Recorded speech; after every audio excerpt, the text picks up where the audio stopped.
بسم اللہ الرحمن الرحیم۔ السلام علیکم ناظرین، پروگرام انسائٹ کے ساتھ میں ہوں آپ کا میزبان سلیم بخاری۔ ناظرین، 22 اگست کے بیان کے بعد جو ہرزہ سرائی پاکستان کے بارے میں کی گئی، جو صورتحال اور منظرنامہ آج ہمارے سامنے ہے، اس کے اوپر بات جتنی بھی کی جائے وہ کم ہے کہ ایک ایسا شہری جو اپنی مادر وطن کو گالی دینا افورڈ کر سکتا ہے اور پھر اس گالی کو بار بار دہرا سکتا ہے، اس سے خیر کی توقع تو خیر چھوڑیے، لیکن وہ اپنے وطن کے خلاف کچھ بھی کر سکتا ہے۔ آج ہمیں وہ سب باتیں یاد آ رہی ہیں جو ان سے منسوب تھیں۔ حیرت کی بات تو نہیں ہے، کیونکہ انہوں نے دلی میں ایک سیمینار سے خطاب کرتے ہوئے کہا تھا کہ بر صغیر کی تقسیم تاریخ کی سب سے بڑی غلطی تھی۔ پاکستان کی مسلح افواج کے بارے میں ان کی ہرسہ زرائی جو ہے، اس کی ایک طویل داستان ہے، یہ پہلی دفعہ نہیں ہے۔ انہوں نے اپنے اتحادیوں کے ساتھ جو کچھ کیا وہ بھی لوگوں کے ذہنوں میں موجود ہے۔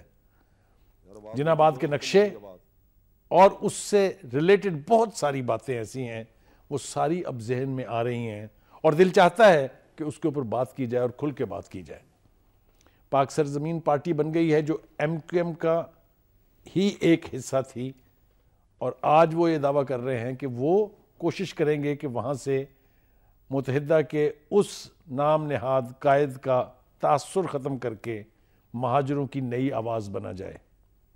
اس صورتحال کے بارے میں حکومت کی کیا پالیسی ہے، حکومت کیا کر رہی ہے، فوج کیا سوچ رہی ہے، جو اقدامات کیے جا رہے ہیں کراچی کے بیچ، ان کے پیچھے کون ہے؟ یہ اتنے سارے سوالات ہیں جس کا جواب دینے کے لیے آج میں نے زحمت کلام دی ہے۔ میرے ساتھ تشریف رکھتے ہیں اسلام آباد اسٹوڈیوز میں جنرل امجد شعیب صاحب، جو دفاعی تجزیہ کار تو ہیں ہی لیکن ایک صاحب رائے ہیں، اور ان کی رائے کا ہم سب احترام کرتے ہیں۔ میرے ساتھ تشریف رکھتے ہیں بریگیڈیئر غضنفر علی۔ یہ چونکہ ایسے شعبوں سے متعلق رہے ہیں کہ ان کے پاس ہمیشہ دوسروں کے مقابلے میں زیادہ انفارمیشن ہوتی ہے، اور یہ خود کراچی میں رہے ہیں، اور کراچی کی ایم کیو ایم کی سیاست جو ہے اور ایم کیو ایم کی جو تاریخ ہے اس میں بھی ان کا رول ہے، تو ان سے بھی بات کریں گے۔ اور پھر میرے ساتھ تشریف رکھتے ہیں عامر غوری صاحب۔ عامر غوری صاحب کو میں اس لیے اس پروگرام میں خاص طور سے مجبور کر کے، بلکہ ایک طرح سے ان کی منتیں کر کے لایا ہوں، کیونکہ یہ سمجھتے ہیں کہ ایم کیو ایم کی جو لیڈرشپ لندن میں ہے اس کا مائنڈ سیٹ کیا ہے، وہ ان کا نیٹ ورک کیا ہے، اور وہ کس کس طرح سے آپریٹ کرتے ہیں۔ تو یہ سارے سوالات جو ذہنوں میں ہیں، جن کا مختصراً میں نے تذکرہ کیا ہے، ان کے جوابات ڈھونڈنے کی کوشش کریں گے۔ تو آغاز گفتگو کرتے ہیں جنرل شعیب صاحب کے ساتھ۔ جنرل صاحب السلام علیکم۔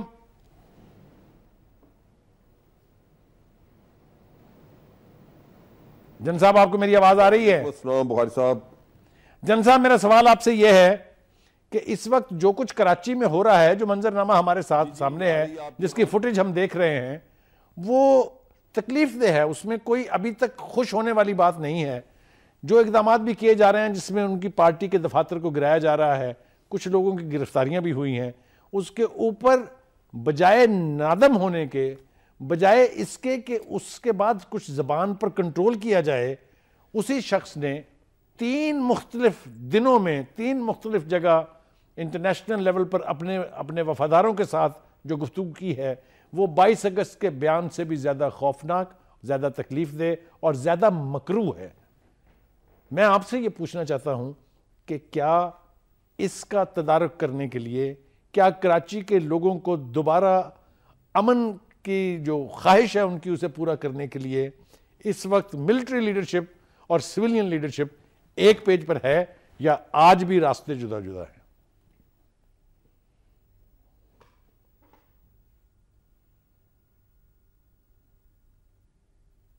بسم اللہ الرحمن الرحیم۔ دیکھیے، ایک پیج تو شاید آپ کہہ سکیں، لیکن ایک لائن نہیں ہے، کیونکہ ملٹری لیڈرشپ سیکیورٹی کی ذمہ دار ہے، اور وہ نیشنل سیکیورٹی کو جو خطرات لاحق ہیں اور جو ریشہ دوانیاں اور جو سازشیں ہمارے اس خطے میں کی جا رہی ہیں، اس میں ان کے خیال کے مطابق الطاف حسین ایک بہت بڑے مورے ہیں، اور اس کے کرتوت کی لنکیجز جو ہے وہ کشمیر میں جو حالات ہیں ان سے ملتی ہیں۔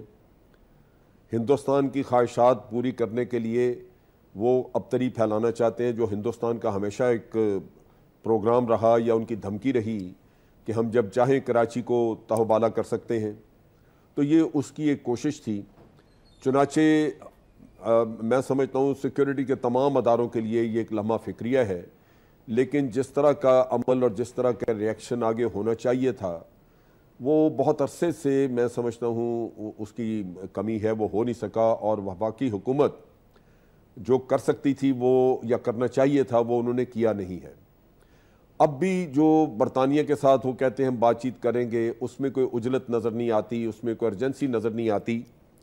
اگر مدعی سست ہو تو آپ کو پتہ ہے باقی تو پھر معاملہ آگے چلتا نہیں ہے. اور یہ بھی ہمیں پتہ ہے کہ برطانیہ میں بہت کچھ بھی ہم جا کے بکسوں کے بکسے بھر کے اگر ان کو شواہد کے دے بھی آئیں تو انہوں نے اس کو سزا نہیں دینی، لیکن اس کا مطلب یہ نہیں کہ ہم نے اپنا فرض ادا نہیں کرنا، تو وہ ہوتا نظر نہیں آ رہا. دوسری چیز یہ ہے کہ جب مصطفیٰ کمال نے پہلی دفعہ آ کے کہا کہ یہ را کے ساتھ تعلق موجود ہے تو مصطفیٰ کمال خود اس تعلق کا حصہ رہا تھا. انہوں نے تحقیقات کرنے کی طرف کوئی توجہ نہیں دی. یہ لوگوں کو کہتے رہے کہ کسی کے پاس کوئی ثبوت ہے تو لے کے آئیں. کہ ثبوت کیا ہے جی؟ جو آدمی خود منہ سے اعتراف کر رہا ہے، رحمان ملک کا نام لے رہا ہے اور لوگوں کا بتا رہا ہے، آپ ان سے پراپر تحقیق کریں. یہ ملک کی سیکورٹی کا مسئلہ ہے، کھیل تماشا تو نہیں ہے کہ آپ اس کو صرف ایک الزام تراشی سمجھ کے چھوڑ دیں. لیکن اس وقت بھی اس کا کچھ نہیں ہوا. نتیجہ یہ نکلا کہ آج آپ ایک ایسے چوراہے پہ کھڑے ہیں جہاں چاروں طرف آپ کو یہ سمجھ نہیں لگ رہی کہ رستہ کون سا اختیار کرے. کبھی آپ دفتر گرانا شروع کرتے ہیں اور یہ کہتے ہیں کہ جی یہ ناجائز زمینوں پہ بنے ہوئے تھے، باقی جو دفتر موجود ہیں ان کے اوپر تالے لگے ہوئے ہیں. پھر وہ ایم کیو ایم پوچھ رہی ہے کہ جی آپ ہمیں منفی سیاست کی طرف نہ دھکیلیے، دھمکی پھر آنی شروع ہو گئی. آپ جا کہاں رہے ہیں؟ یہ حالات اگر آپ دیکھیں تو یہ ملک جو اپنی سلامتی کے لیے زندہ و جاوید ہوتے ہیں ان کے حالات یہ نہیں ہوتے. لوگ ملک جو ہے وہ بڑے سینسیٹیو ہوتے ہیں ان چیزوں کے اوپر. اور اب جب کہ پاک سرزمین والے کھلا الزام لگا رہے ہیں فاروق ستار کے اوپر بھی کہ یہ اس پوری سازش میں ہمیشہ شامل رہے ہیں اور رہے ہوں گے. آپ اور میں ہم سارے یہ سمجھتے ہیں کہ کوئی لیڈر بن نہیں سکتا جب تک اس کو اس کے نیچے والے چیلے چانٹے جو ہیں وہ پذیرائی نہ دیں. الطاف حسین جہاں وہاں سے جو مرضی بولتا رہتا، اس کی یہاں پذیرائی ہوئی، اس کی دھمکیاں جو ہے وہ ایگزیکیوٹ کی گئیں. وہ کہتا تھا کہ شہر کو بند کروا دیں تو یہ فاروق ستار اور یہ طبقہ بند کرواتا تھا. تو یہ شریک جرم ہے. ان سے کوئی تحقیق نہیں کر رہا، کوئی پوچھ نہیں رہا ان سے کہ آخر ہے کیا اندر سے آپ لوگوں کا، آپ کا تعلق کیا تھا را سے. جو باہر بیٹھا ہے اس تک اگر رسائی نہیں تو جو یہاں لوگ موجود ہیں ان تک تو رسائی ہے. پارٹی کے اندر سے کم از کم وہ ایلیمنٹ جو ملیٹنٹ ہے ان کو علیحدہ کرنا ہے. جو را کے ساتھ ملے رہے ہیں یا جو راز جن کے سینوں میں رہا اور وہ اس چیز کو چلاتے رہے اور پروپیگیٹ کرتے رہے، ان کو الگ کرنا ہے آپ نے. اور یہ چیز ہے جس پہ ابھی تک عمل ہوتا نظر نہیں آ رہا، جو ہمارے لیے بہت بڑی تشویش کا باعث ہے. جی میں آپ کے پاس واپس آؤں گا. جنرل صاحب بہت باتوں کا جواب مجھے دے دیں اس سے پہلے کہ ہم آگے بڑھیں. ایک تو یہ کہ ایم کیو ایم کا فنومنا جو ہے اس کو تخلیق کرنے کا سہرا جو ہے یا اس کا جو کریڈٹ دیا جاتا ہے وہ جنرل ضیاء صاحب کو ہے کہ فوج نے اس کو تخلیق کیا تھا. جو بھی لاجک اس کے پیچھے تھی اس کو ہم چھوڑ دیتے ہیں. آپ جو ہیں اس کی پورا جو اس کے عروج کا زمانہ ہے اس کے گواہ ہیں. اس کے گواہ ہی نہیں ہیں بلکہ مجھے اپنی اطلاعات کے حساب سے یہ معلوم ہے کہ آپ سے زیادہ کسی فوجی نے ان کو قریب سے نہیں دیکھا ہے. مجھے آپ یہ بتائیے کہ یہ سب کچھ گروتھ ہوتی رہی. میرے علم میں ہے یہ بات کہ آپ ہی کی طرح کے کچھ لوگوں نے اس کے بارے میں وارننگ شاٹس بھی کھیلے تھے اور بتایا تھا اتھارٹیز کو کہ یہ جن بوتل سے باہر آ رہا ہے.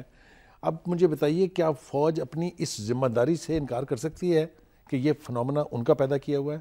سر اس میں ڈسٹنکشن کرنی پڑے گی فوج میں اور ان لوگوں میں جو اس کو ریز کرنا چاہتے تھے. آرمی تو پورا انسٹیٹیوشن ہے نا، تو آرمی ایز این انسٹیٹیوشن کبھی کسی چیز میں انوالو نہیں ہوتی. ایک کسی کو لیڈرشپ ہوتی ہے، لیڈرشپ ہوتی ہے اور لیڈرشپ کی ڈائریکشنز ہوتی ہے.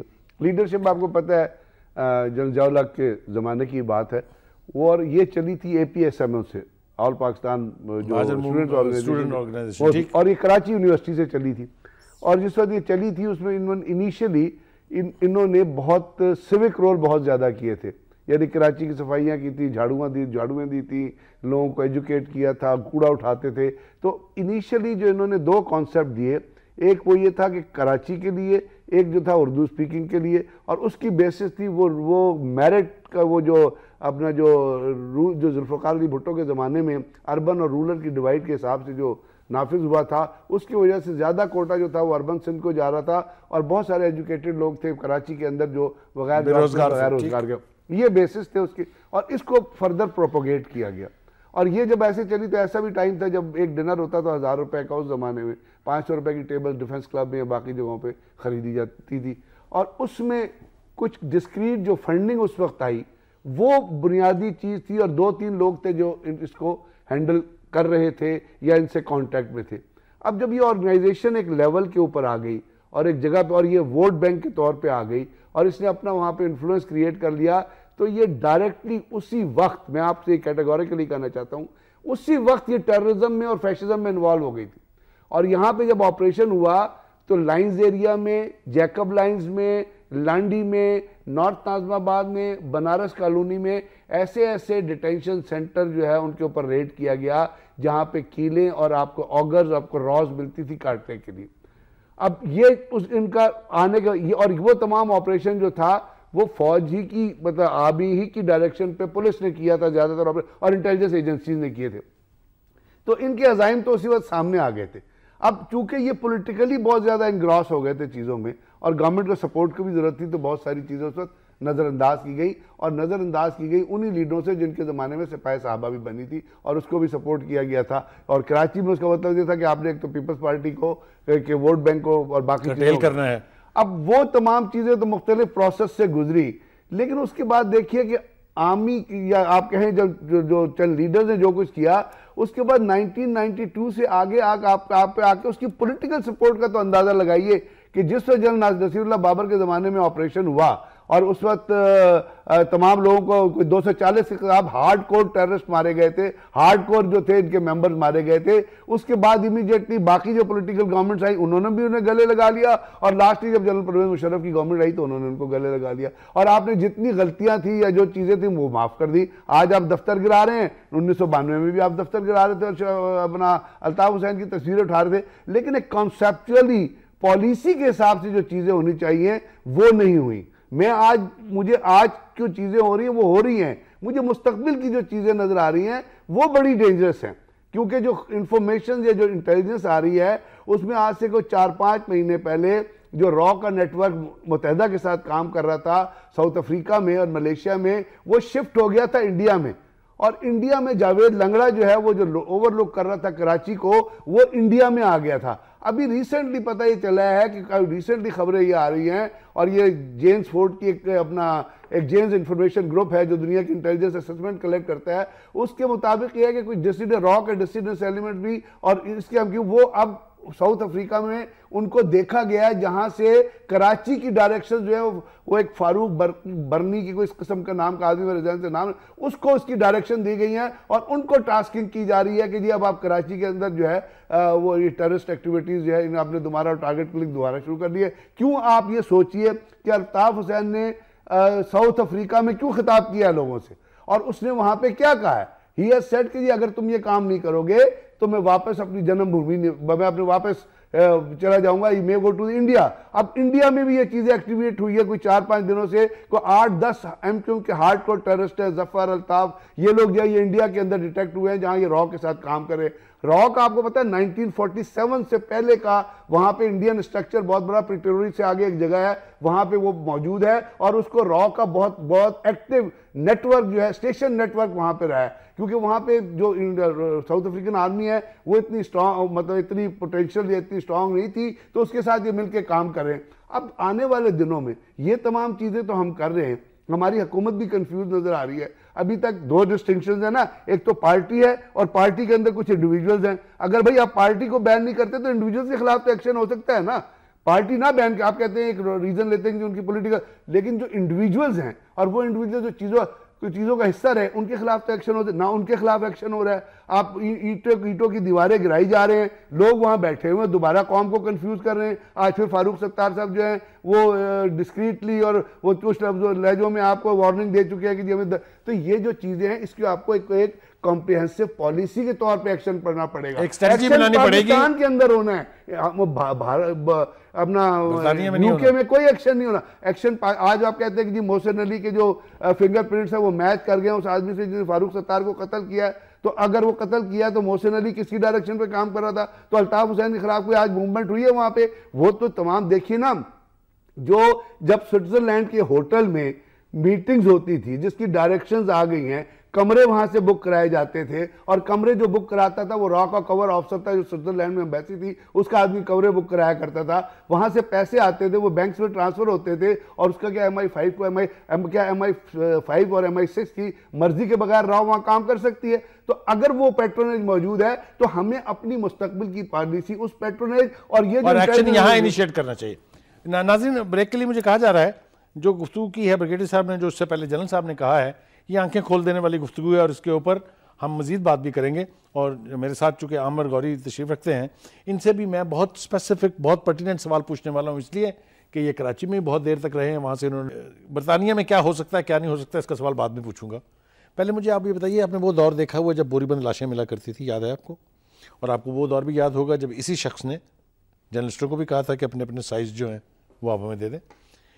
ایک سوال جو بہت دیر سے پوچھا جانا چاہیے تھا، پوچھا گیا لیکن جواب کبھی نہیں ملا، وہ یہ کہ 1992 کا ملٹری آپریشن اگر ہاف بیک نہ چھوڑا جاتا تو آج یہ صورتحال پیش نہ آتی۔ What is your personal opinion on that?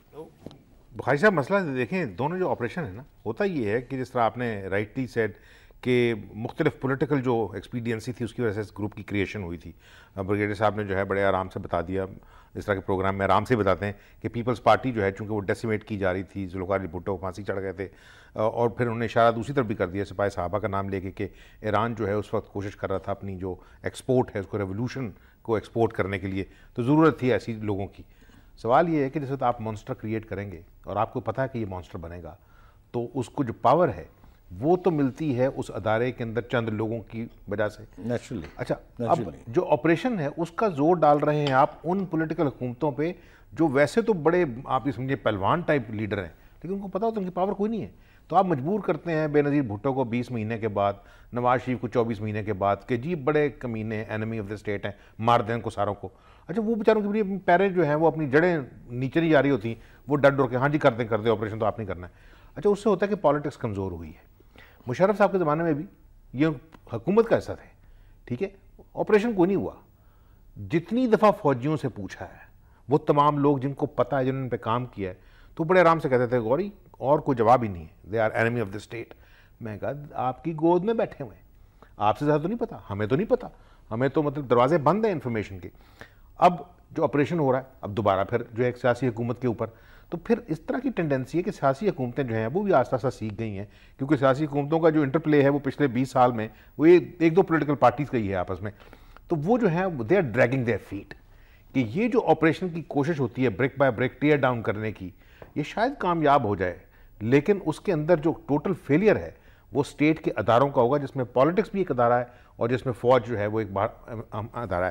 جو آپ میرے سے پوچھ رہے تھے کہ یہ ہاف بیکڈ کیوں ہوتے ہیں، ہاف ہارٹڈ کیوں ہوتے ہیں، اس لیے ہوتے ہیں کہ ہمیں یہ نہیں پتا کہ ہم نے ان کے خلاف کہاں تک جانا ہے، کہاں پہ جا کے اس ادارے کے اندر جو لوگ بیٹھے ہیں ان کی دوبارہ محبت نہ جاگ جائے، اس وجہ سے کہ یہ جو ہوتے ہیں، یہ آپریٹیوز جو کر رہے ہیں، ان کے پیچھے ان کے ہینڈلرز بھی ہوتے ہیں۔ انہوں نے کہا جناب یہ آدمی سے بات کی ہوئی ہے، یہ کل کو اچھا ہو جائے گا تو اس کو بعد میں یوز کریں گے، یہ آدمی برا ہے اس کو ایسے کرتے ہیں ختم کر دیتے ہیں۔ مجھے نہیں پتا یہ جو مطلب ہم نے اس طرح کی چیزیں جو ہیں وہ صرف ہالی ووڈ کی فلموں میں دیکھی ہیں، بون سیریز کی، کہ کون سے آدمی جو ہے وہ ایسٹ ہے اور کون سے آدمی جو ہیں وہ لائبلٹی ہیں، ان کو ختم کرنا ہے۔ ایسے ایسے لوگ ہیں، میں اب یہاں پروگرام میں بیٹھے اور نام نہیں لے سکتا، لیکن جن کو ہم نے جو بعد میں بڑے بڑے ٹیررسٹ بنے دیکھے ہیں، ان کو ہم نے امپورٹنٹ آفس میں بیٹھے دیکھا، چائے پیتے ہوئے، کیک کھاتے ہوئے، انہوں نے کہا کہ بھئی ملنے آیا تھا، بتانے آیا تھا کیا ہو رہا ہے۔ اب جو اصل چیز ہے میرے خیال میں بخاری صاحب، MQM is a smaller animal here. ہمیں مقابلہ جو ہے وہ بڑے جنوں کا ہے، جس میں ایک بھارت ہے، جس میں دوسرا کل کو ہو سکتا ہے ایران ہو، تیسرا افغانستان جو ہے جس کی کبھی فوج نہیں تھی، 3,70,000 کی فوج امریکہ نے بنا کے دے دی ہے۔ کس لیے؟ اس آرمی کے لیے جو یہ مسلسل کہہ رہی ہے کہ ہم نیوکلیر آرمی ہے، وہ یہ پروو کرنا چاہتے ہیں کہ یہ نیوکلیر آرمی جو ہے یہ اپنے معاملات خود نہیں دیکھ سکتی، اس کے اندر جو ہم نے کیڑے مکوڑے چھوڑے ہیں وہ اس کو پڑ جائیں تو اتنا بڑا چیلنج بن جائیں گے کہ جو ہم اچھا دوسری طرف سے چونکہ ہم نے جو پوری پاکستان کی سوسائٹی ہے اس کو ہم نے ابھی تک کوشش نہیں کی کہ وہ اکٹھا کریں، ان میں ہمیں ابھی تک دیکھیں نا، میں بہت بڑی مثال دیتا ہوں، اگر جو ہے بھارت دشمن ہے اور کسی کو کوئی شک نہیں کہ دشمن ہے، ہمیں اپنے دشمن کو سمجھنا تو چاہیے۔ پاکستان کی کسی یونیورسٹی میں جہاں انٹرنیشنل ریلیشنز پڑھایا جاتا ہے, جہاں ریجنل اسٹڈیز پڑھائی جاتی ہیں, انڈیا سبجیکٹ نہیں ہے, ایران سبجیکٹ نہیں ہے, مڈل ایسٹ سبجیکٹ نہیں ہے, ان کے نام پہ جھنڈے جلاتے ہیں, ہمیں پتہ نہیں ہے, بس وہی دشمن ہے ہمارا. بھائی دشمن کہاں سے شروع ہوتا ہے, کہاں ختم ہوتا ہے, اس کی اسٹرینتھ کیا ہے, اس کی ویکنس کیا ہے, اس کی ویکنس کو کیسے استعمال کرنا ہے, اسٹرینتھ کو کیسے نیوٹرلائز کرنا ہے, کچھ نہیں پتہ ہمیں. مطلب ہم اس طرح لگتے ہیں کبھی کبھی جس طرح ہم لٹرلی سرکس کے اندر بندر ہیں جن کو کہیں کہ بھائی جان آپ نے اس طرح ناچنا ہے اور آپ اس طرح ناچنا ہے, اور ہم ناچ رہے ہیں, بیانات کر رہے ہیں صرف. جنرل صاحب آپ کے پاس آ رہا ہوں میں یہ سوال لے کے کہ ہمارے ہاں سے ہم نے اٹھا کے, اب ہماری انٹیلیجنس ایجنسیز نے دیے یا ہماری سول حکومت نے دیے, یہ تو آپ سے زیادہ کوئی نہیں جانتا ہے, ایمل کانسی جو ہے اٹھا کے دے دیا ہم نے, رمزی یوسف دے دیا جو ادروائز ہمارے ہیرو ہونے چاہیے تھے, ریمنڈ ڈیوس جس نے یہاں پر بالکل مرڈر کیے ڈے لائٹ میں, ان کو ہم نے اس شان کے ساتھ وہاں واپس بھیجا. یہ میں نے اپنے ہیروز کا ذکر اس لیے کیا ہے کہ وہ لوگ جو دشمن کو بلیڈ کرائیں وہ میرے ہیروز ہیں, مجھے اس میں کوئی دو رائے اس کے بارے میں نہیں ہے. اس کے اوپر مزید بحث ہو سکتی ہے. عامر غوری صاحب جس ترچھی نظروں سے اشارے کر کے مجھے سمجھانے کی کوشش کر رہے ہیں وہ میں سمجھ رہا ہوں, انہی کے ساتھ بیٹھ کے اس کے اوپر میں مزید بات کروں گا. لیکن جنرل صاحب آپ کے ساتھ میرا سوال یہ ہے کہ جب یہ لوگ جو ہیں اٹھا کے یہاں سے لے جائے جاتے ہیں ہیٹ سپیچ کے بلبوتے کے اوپر, کیا ہم اس رہنما کو وہاں سے پاکستان نہیں لا سکتے؟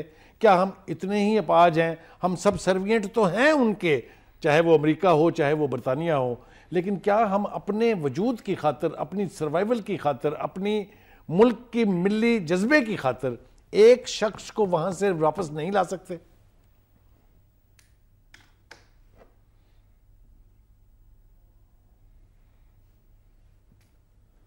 بخاری صاحب یہاں دونوں طرف مسئلہ ہے. ایک تو جس شخص کی آپ بات کر رہے ہیں وہ ان کا ایسٹ ہے. عامر غوری صاحب ایسٹس کی بات کر رہے تھے. یہاں پہ ہر ملک کے پاس اپنا کوئی نہ کوئی ایسٹ ہوتے ہیں, کوئی گڈ ہوتے ہیں کوئی بیڈ ہوتے ہیں, کیونکہ یہ ان کی وقتاً فوقتاً ضرورت رہتی ہے. اور آج الطاف حسین ان کا ایسٹ ہے, اور وہ مقدمہ جس طرح کے وہاں پہ منی لانڈرنگ کا کیس اسکاٹ لینڈ یارڈ جیسی ماہر انویسٹیگیٹو ایجنسی جو 6 ہفتے میں ایسا کیس ریزالو کر کے سامنے رکھ دیتی ہے, وہ 5 سال سے رکھ کے بیٹھی ہوئی ہے.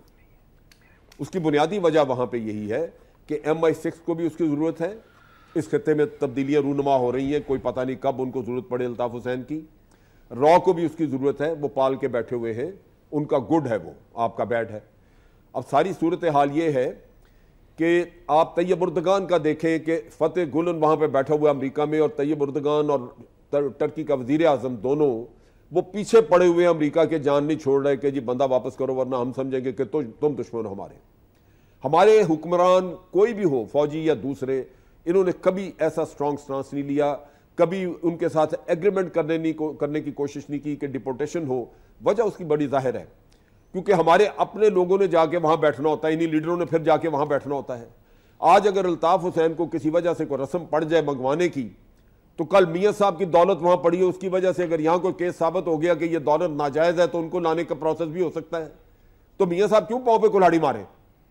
تو یہ کام کبھی نہیں ہوگا کہ ہمارے جنرل مشرف کی اگر بات کریں اور 12 مئی کا واقعہ آپ اٹھا کے دیکھ رہے تو 12 مئی کا واقعہ is a classical example of trying MQM on mass murder, carnage and mass murder. اور میں نے پہلے آپ کو بھی پہلے ہی بتایا تھا کہ 12 مئی والے دن کراچی کی پوری ایڈمنسٹریشن کو including intelligence agency, including police اور انکلوڈنگ رینجرز کو جو ہے بالکل کہہ دیا گیا تھا کہ آپ نے کچھ نہیں کرنا, تھانوں سے باہر نہیں آنا. صرف ایک شخص جو تھا فوکل پرسن تھا, اور وہ تھا home secretary of Sindh government. وہ تھے بریگیڈیئر محترم, ایک ریٹائرڈ بریگیڈیئر محترم تھے, وہ ہوم سیکٹری تھے. ان کو لوگوں کا کہ ان سے کانٹیکٹ کریں گے, اور 4 بجے تک لوگ ان کو فون کرتے رہے کہ جی پولیس بھیج دیں فلانی جگہ, یہ بھیج دیں. نہ کوئی پولیس باہر نکلی نہ کوئی رینجرز باہر نکلی. سو اس وقت اگر یہ ٹرائی نہیں ہوا اور ایم کیو اس سے نکل گئی اور بلدیہ ٹاؤن سے نکل گئی اور ٹرائی نہیں ہوا, تو باہر جو الطاف حسین بیٹھا ہوا ہے وہ تو یہی کام کرے گا نا. پھر اس کو پتا ہے کہ جب ملک کے اندر کوئی چیز نہیں ہو رہی تو مجھے, اور اس کو تو لانا بھی نہیں چاہیے, اس کو تو لانا بھی نہیں چاہیے. He should stay there. But جو اس کی ایفیلیشنز ہیں اور جو چیزیں ہیں ان کو تو کم از کم جو آپ کے کنٹرول میں ان کو تو ہینڈل کر لیجیے. جو ان کی باقیات ہیں ان کو تو ہینڈل کر لیں. اب میں کہتے ہیں کہ ہسٹری سے ایگزامپلز لینی چاہیے. ایک شخص تھا جس کا نام غفار خان تھا, جس کو سرحدی گاندھی کے نام سے زیادہ لوگ جانتے ہیں. اس نے کہا تھا اس پاکستان کی سرزمین پہ مجھے دفن نہ کیا جائے. آج اس کی داستان تک بھی نہیں ہے, داستانوں میں کوئی نام نہیں لیتا اس کا. اس جنریشن کے لوگ تو جانتے ہی نہیں کہ وہ who that man was. ایک دوسرا شخص ابھر رہا ہے, اس کا نام ہے محمود اچکزئی, جو کچھ اس نے پارلیمنٹ کے فلور پہ کھڑا ہو کے ڈیورنٹ لائن کے حوالے سے اور پشتونوں کے غم میں یعنی نہا کے جو کچھ بیان دیا ہے اور جو کچھ کہا ہے، زبان اجازت نہیں دیتی کہ میں اپنے پروگرام میں اس کو دہراؤں. ان لوگوں کے خلاف ایکشن اگر نہیں ہوگا، اگر پارلیمنٹ کے اندر بیٹھے ہوئے تمام لوگوں نے وہ گفتگو سنی اور کسی ایک آواز نے اس کو وہاں نہیں روکا ہے، تو ہم کہاں کھڑے ہیں؟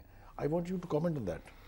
دیکھیں جس وقت تھوڑے عرصے پہلے جب پرویز مشرف صدارت سے ہٹ گئے تھے اور ان کو باہر جانے کی اجازت مل گئی تھی، اس وقت بھی ان کو پتا تھا کہ ایم کیو ایم کا کیریکٹر کیا ہے، ان سب انفارمیشن تھی ان کے پاس. ان کو یہ بھی پتا کہ را کے پیسے اب نہیں آ رہے تھے، 90s میں آ رہے تھے. اچھا وہ ساری ڈیٹیلز میرا خیال ہے مجھے نہیں تھی، لیکن پرویز مشرف صاحب کو تو ہوں گی، مطلب آخر بہرحال وہ ایک کمانڈو پریزیڈنٹ تھے.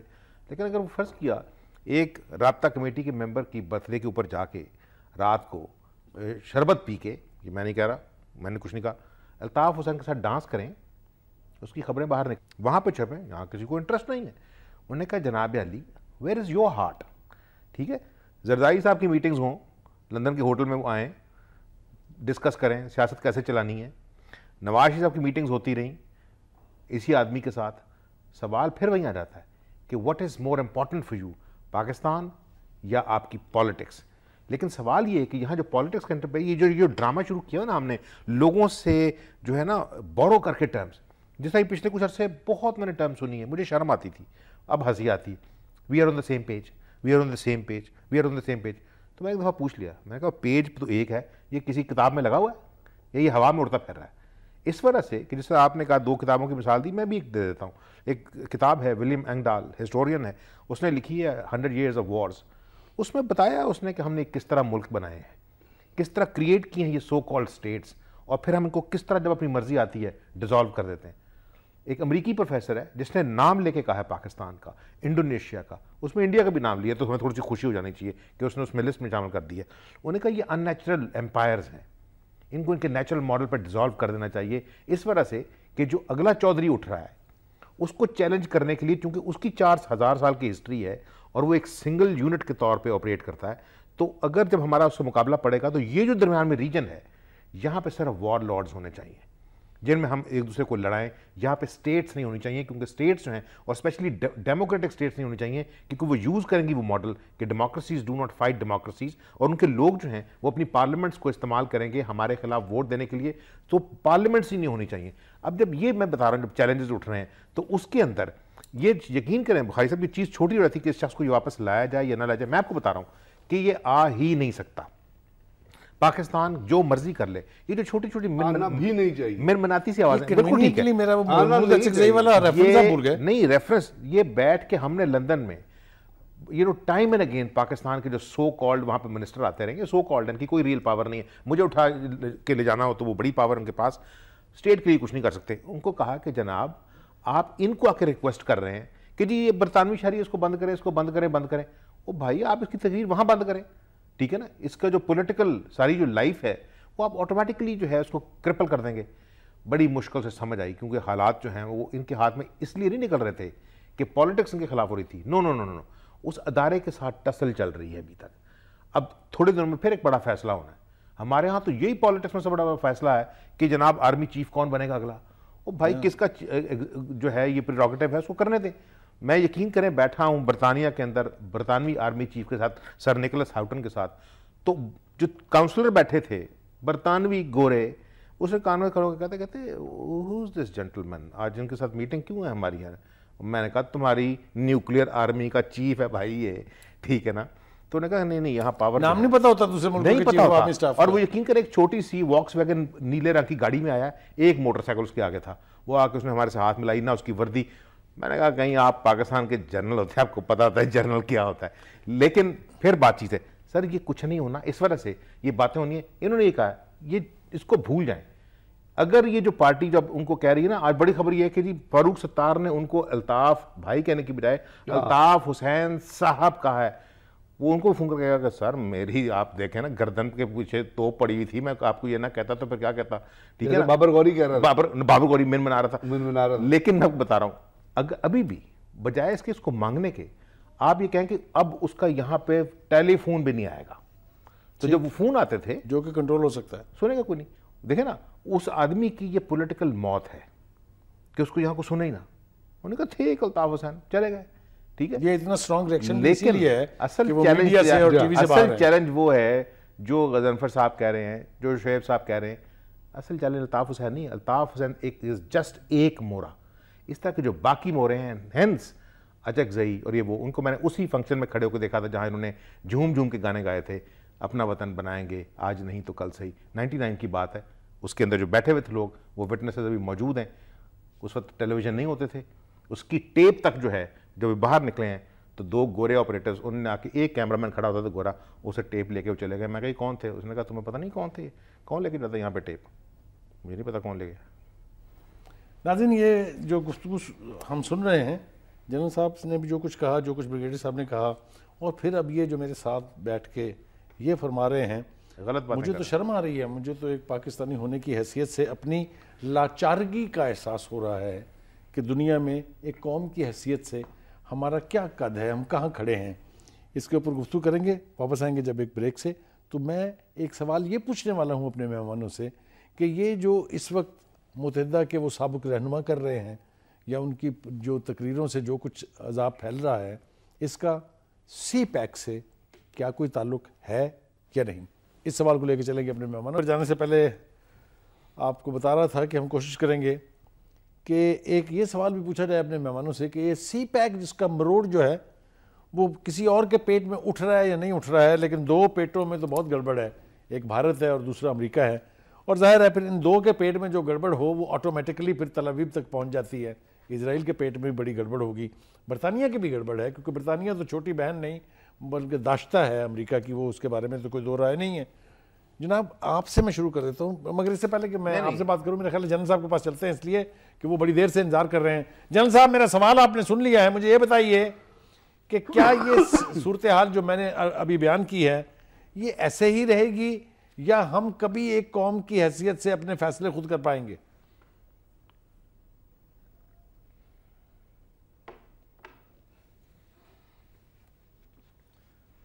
دیکھیے بات یہ ہے کہ قوم کی حیثیت سے فیصلے آپ تب کر سکتے ہیں جب لیڈرشپ کے اثاثے باہر نہ ہوں, ان کے مفادات باہر نہ ہوں, اور ان کی اپنی ذاتیات سے زیادہ صرف ملک کے مفادات کا قصہ سامنے ہو. یہاں مشکل یہ رہی ہے کہ فوجی دور میں حکمران اس مشکل میں پھنسا رہا کہ میں باہر سے اپنی ریکگنیشن لے لوں کیونکہ میں قابض ہوں, سو مجھے باہر سے چاہیے مدد.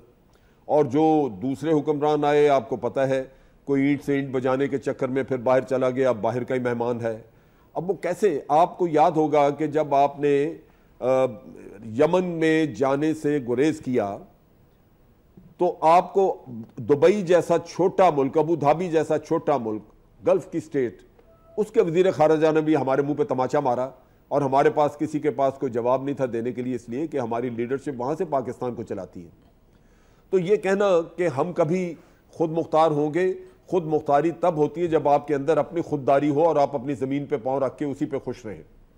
جب آپ کے احساس سے آپ کے سارے گھونسلے جو آپ بناتے ہیں رہنے کے لیے وہ سارے باہر دوسروں کی زمین پہ ہوں, تو پھر وہاں کی آندھی اور وہاں کے لوگوں کے مزاج وہ آپ کے لیے پھر جھیلنے پڑتے ہیں, ورنہ آپ کا گزارا ہو نہیں سکتا.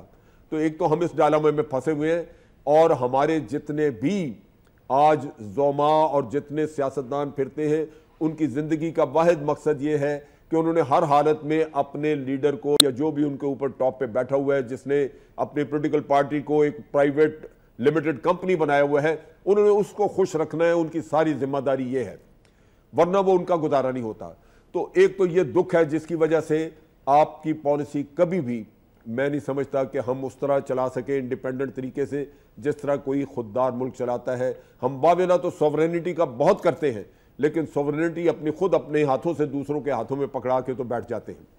اب آپ نے بات کی تھوڑی سی سی پیک پہ بھی میں کہہ دوں, جی ہندوستان کا جب ہم نے کلبھوشن پکڑا تو کلبھوشن نے 3, مجھے اجازت ہے میں یہ بات کروں؟ جی آپ کر لیجئے, مکمل کر لیں. بخاری صاحب میں عرض کر رہا ہوں کہ جب کلبھوشن ہم نے پکڑا تو کلبھوشن نے 3 چیزیں ہمیں بتائیں. پہلی چیز اس نے کہا جی کہ ہم پاکستان کے بلوچستان اور کراچی میں بالکل ابتری تباہی پھیلانا چاہتے ہیں. اس کی وجہ یہ ہے کہ اسی سے آپ کی اکانومی خراب ہوگی. ٹھیک. اور ہم اکنامیکلی پاکستان کو ڈسٹرائے کرنا چاہتے ہیں. دوسرا اس نے کہا جی کہ ہم ایسے عمل یہاں پہ کرنا چاہتے ہیں جس سے پاکستان کی افواج اور انٹیلیجنس کے ادارے جو ہیں ان کے اوپر بد اعتمادی پیدا ہو اور نکتہ چینی کا عمل شروع ہو. اور تیسرا انہوں نے کہا کہ ہم چاہتے ہیں کہ عام آدمی کے اندر اتنا خوف پھیل جائے کہ وہ نارمل زندگی نہ گزار سکے. تو آپ اس کو دیکھ لیجئے, اس کا تعلق اکانومی سے ہے, اس کا تعلق سی پیک سے بھی ہے. کوئی بھی ایسا عمل جس سے کہ اکانومی میں بہتری آ سکتی ہے اس کا تعلق اس سے موجود ہے. جی بہت شکریہ آپ کا. میں اپنے دوسرے مہمان کی طرف بڑھتا ہوں. بریگیڈ صاحب, ٹائم بہت شارٹ ہے, سوال میرا اپنی جگہ موجود ہے کہ یہ سی پیک کے ساتھ اس کی لنکیج کوئی ہے جو تماشا ہم اس وقت دیکھ رہے ہیں؟ آپ کو بڑا چھوٹا سا جواب دوں گا اور وہ آپ ڈاکومنٹ سے چیک کر سکتے ہیں. انڈیا نے ایک اسپیشل ڈویژن بنایا را کے اندر. ایک اسپیشل سیکٹری جو ہے را کا, وہ اس کا انچارج ہے, اس کا نام ہے انیل دشمان, یا دشمانہ ہوگا یا دشمان. اس کے ساتھ ایک میجر جنرل ہے, میجر جنرل راجویشور سنگھ, اور اس کے ساتھ 2 ایڈیشنل سیکٹری ہیں اور 3 جو ہیں وہ کیس آفسرز ہیں. ان کو جو ٹاسکنگ دی ہے اس میں سی پیک کا اکنامک, سی پیک کا پولیٹیکل, سی پیک کا ڈپلومیٹک اور سی پیک کا اوور آل جو ریجنل ایفیکٹ پڑنا ہے اس کو انالائز کر کے انہوں نے اسپیشل بجٹ ایلوکیٹ کیا ہے, جس کے ذریعے انہوں نے کہا کہ تمام آسپیکٹس کو سیبوٹاج کرنا آپ کی ذمہ داری. تو آپ اس سے سوچ لیں کہ سی پیک کتنا امپورٹنٹ ہے. اور اس ساتھ ساتھ سوچ لیجیے گا کہ انڈیا نے چائنا کا سی پیک سے معاملہ جب ریز کیا تھا کشمیر کے واسطے, تو چائنیز نے کیا جواب دیا تھا. اس کو اس طرح سوچ لیجیے گا کہ جب یہاں پہ یہ کہا گیا کہ ہم پولیس فورس بنائیں گے سی پیک کو پروٹیکٹ کرنے کے لیے, چائنیز ایمبیسڈر جا کے آرمی چیف کو ملا, جب آرمی چیف گئے وہاں پہ سی پیک کی بات ہوئی. اور سی پیک کے اوپر جس طرح چیزیں 820 کلومیٹر سے آپ نے 560 کلومیٹر روڈ جو مکمل کر لی ہے اور اس پہ جو کام ہونا ہے اس کی کیا امپورٹنس ہے. اور سی پیک کے ذریعے جو لنکیج ہونے ہیں جو گوادر سے لے کے چائنا تک اور گوادر سے لے کے نیچے اپنا تورخم تک اور آگے سینٹرل ایشین, وہ اس کی کیا امپورٹنس ہے اور کیا وہ امریکہ اور باقی لوگوں کو پسند ہے. اس کا کوئی کمپیریزن چاہ باہر سے نہیں ہے, کیونکہ دنیا میں مارکیٹ میں چیز بکتی ہے جس کی اچھی ہوتی ہے. اگر آپ اچھی پورٹ بنائیں گے شپ آپ کے پاس آئیں گے, لیکن جب وہ بن جائے گی اور وہاں سے شپ کے چیزیں ڈیلیور کرنے آپ کے سیکٹرز میں چلے گا, اور جب آپٹک فائبرز آپ لے کریں گے تو اس سے آپ کی اکانومی جنریٹ تو ہوگی. اگر وہ جنریٹ ہوگی تو اس کا نقصان اس کو کون دیکھ رہا ہے؟ میں نے کہا کہ را کے ڈویژن کے اندر اکنامک بھی ہے, پولیٹیکل بھی ہے, ڈپلومیٹک بھی ہے, تو آپ اس سے اندازہ لگا لیجئے. بغیر سوال کے میرا خیال ہے کہ اس کو تھوڑا سا اور براڈن کرنا پڑے گا آپ کو, اس وجہ سے کہ دیکھیں جو بھارت کرنا چاہ رہا ہے وہاں پہ وہ پاکستان کی دشمنی میں نہیں کر رہا, وہ چائنا کی دشمنی میں کر رہا ہے. نہیں, پہلی بات مکمل ہونے دیں. اس وجہ سے کہ دیکھیں اس کو پاکستان سے خطرہ نہیں ہے.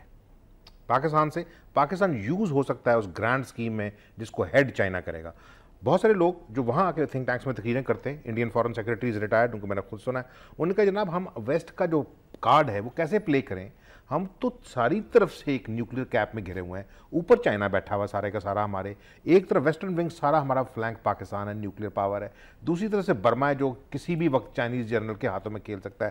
نیچے انہوں نے ہمیں بلاک کر لیا ہے. انہوں نے اگر فرض کیا سی پیک گوادر بن جائے, ہم صرف سی پیک کو نہ دیکھیں, گوادر بن گیا ہے, نیچے سری لنکا کے اندر ہمبن ٹوٹا کی جو ایک پورٹ $2 بلین لگا کے چائنا نے کھڑی کی ہے, اور چٹاگانگ کے اندر اگر فرض کیا وہ موو کرتے ہیں. اس لیے بھارت جو ہے از لیوننگ ہیویلی آن بنگلہ دیش کہ وہاں پہ چائنا کا انفلوئنس نہ ہو. تو وہ جو انڈین انہوں نے کہا تھا کہ لینز ہماری ہیں, انہوں نے کہا نہیں وہ تو ہم لیک بنا دیں گے چھوٹی سی. اب مسئلہ یہ ہے کہ وہ دیکھ رہا ہے اس کا چیلنج آپ آج سے 50 سال بعد دیکھیں, 20 سال بعد دیکھیں, ہمیں تو 2 سال کا پتہ نہیں ہوتا. یہ پلان ہمارا نہیں تھا, یہ ہم نے اس کو کنسیو نہیں کیا, کسی اور نے کنسیو کیا ہے. اس کے اندر کیپیسٹی ہے, اس کو ہم اس کا صرف راستہ ہیں. اور ہم یہ کہہ رہے ہیں چونکہ ہمارے ساتھ ابھی دیکھ رہے ہیں کہ چھوٹی مثالیں لینی ہے کہ اب کل چائنا جو ہے ایک طرف آپ کا وہ جو ہے وہ ہمالیہ سے اونچی اور بحر الکاہل سے گہری, دوسری طرف میٹھی بھی. ہاں, چائنا کے ایک شہر کے اندر 5 ملکوں کے بارے میں لوکل ہوٹلوں کو پولیس نے رپورٹ دی ہے کہ ان 5 ملکوں کے لوگوں کو جو ہے اپنے کمرہ بک نہیں کرنے دینا, ان میں سے ایک پاکستان ہے. انہوں نے کہا کیوں؟ انہوں نے کہا جو ہمارا اگلا نیا جو ہے ٹریڈ فیئر ہونے لگا بڑا 1000 کلومیٹر دور ہے اس شہر سے جہاں کے آرڈر گئے ہیں. انہوں نے کہا ان ملکوں سے لوگ آتے ہیں جو بدماشیاں کرتے ہیں, گنڈا گردیاں کرتے ہیں. اندر کہیں میں نہیں کہہ رہا کہ تعلقات خراب ہو جائیں گے, یہ جو سی پیک کو خراب کرنے کی اسکیم ہے اس میں صرف بھارت کو نہیں دیکھیں. ہمارے ہاں یہ جو مائنڈ سیٹ ہے نا کہ everything bad is India. Sir مسئلہ یہ ہے کہ جس دن ایران کی ایگریمنٹ ہوئی ہے اور سائن کی ہے جان کیری نے ان کے ساتھ. 4 گھنٹے کی کال جو ہے وہ جو ڈیٹیکٹ کی سعودی آرمی چیف کی اسرائیلی آرمی چیف کے ساتھ. انہوں نے کہا تم تو کہہ رہے تھے کہ یہ ڈیل ہونے نہیں دیں گے, کدھر گیا تمہارا انفلوئنس, کدھر کی یہ جوش لابی, ٹھیک ہے. ایران جو ہے وہ چلا گیا امریکی کیمپ میں, انہوں نے کہا ابھی کام شروع ہوا ہے اس کے اندر, ٹھیک ہے نا. کون کس کے خلاف کھیل رہا ہے؟ یہ یہود و ہنود والا جو کام ہے نا سر, اگلا چیلنج ہو سکتا ہے ہمارا ایران کے ساتھ پڑ جائے. وہ جو بارڈر ہے ہم نے اس لیے مسلمان برادر ملک کے لیے خالی چھوڑا ہوا ہے, سارے کے سارے یہاں پنجاب سے لے کے سندھ تک جو ہے ہر 25 میل میں میجر کنٹونمنٹ ہے. ادھر کیا ہے, ٹھیک ہے نا, ایران کی ہسٹری ہے. اس نے ایک اور برادر اسلامی ملک کے ساتھ 8 سال کی جنگ لڑی تھی. امریکیوں نے کیا کہا تھا, انہوں نے کہا تھا we wanted both these countries to bleed to death, and that is why ہم ایران کو سپورٹ کر رہے تھے انڈر دا کارپیٹ اور اس عراق کو دے رہے تھے اوپر. کل کو سر یہ سارا کچھ پاکستان کے ساتھ جو بندوقیں بنانے والے ہیں نا, وہ نہ صرف بندوقیں بیچتے نہیں ہیں, دے انشور کہ وہ بندوقیں استعمال ہوں. ناظرین یہ گفتگو جو ہے بہت ہی عجیب پیرائے میں چلی گئی ہے. ہم بدقسمتی ہے کہ وقت اجازت نہیں دیتا, ورنہ اس کے اوپر تو پورا ایک پروگرام کرنا چاہیے. ہم نے کوشش کی کہ یہ جو منظرنامہ اس وقت کراچی کا ہے اور کراچی کے حوالے سے لندن کے ساتھ اس کے جو ناطے ہیں وہ سارے آپ تک ان سوالوں کے جوابات پہنچا دیے جائیں جو آپ کے ذہنوں میں بھی ابھر رہے ہیں, ہمارے خود اپنے ذہنوں میں بھی وہ تھے, لیکن وقت کی قید ہے, اس لیے میں آپ سے اجازت چاہوں گا. لیکن اجازت لینے سے پہلے میں اپنے تمام مہمانوں کا شکر گزار ہوں. جنرل شعیب صاحب بیٹھے ہیں اسلام آباد میں, ان کا بھی بریگیڈیئر غضنفر علی ہمارے ساتھ ہیں, اور عامر غوری ہمارے ساتھ ہیں. بہت بہت شکریہ ان کا. اپنے میزبان سلیم بخاری کو اجازت دیجیے. اللہ حافظ.